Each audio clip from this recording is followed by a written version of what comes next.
Picked up the next project bike, an 02 CRF450R. Picked up this bike for an absolute bargain, so much so that I travelled 900 kilometres round trip to go and pick it up. I was told that the engine does run, but after about 20 minutes the engine just cuts out. The mechanic has told him that it needs to be reshimmed, but I'm interested to see what the problem actually is. I was told the engine's had a rebuild at some point. Everyone says that when they're selling a bike, so we'll see what that's all about.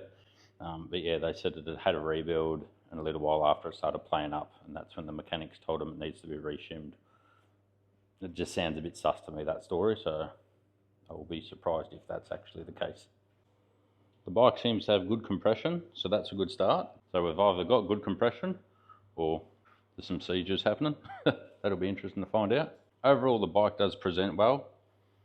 What I'll be doing first up is draining all the fluids. I just want to check the oil, see if we've got any metal shavings or anything like that before I try and start it. And we'll be replacing those, doing a compression test, and then slowly getting into it.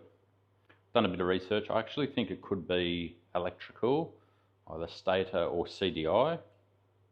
Other things, it could be possibly a simple thing of the fuel cap and not letting air in, causing a vapor lock and then cutting the engine out.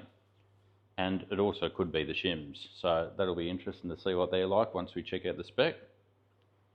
A couple of things right off the bat that I will be changing before I do anything is we have no kill switch. So if they've been trying to start it like this, it's not going to start. If you remove your kill switch, these two need to be joined together and then it will start. We've got 7 teeth that have been sheared off there. So that'll be interesting to see when we get into it. The other thing I've noticed is the chain. This can just come straight off, but it's also got some wear marks on the actual chain. Other thing that I've noticed is this gear lever is the incorrect one and it's been rubbing. So we've ordered another one of those too. So there's some things we'll be doing before I test anything. Lever, kill switch, chain, sprocket. Then I'll be giving it a service and just having a look. I just want to check out the oil and all that sort of stuff. And then we'll go from there and we'll start tearing it down. This will be a couple of parts, this one, spread over a bit of time. But let us know in the comments what you think it might be.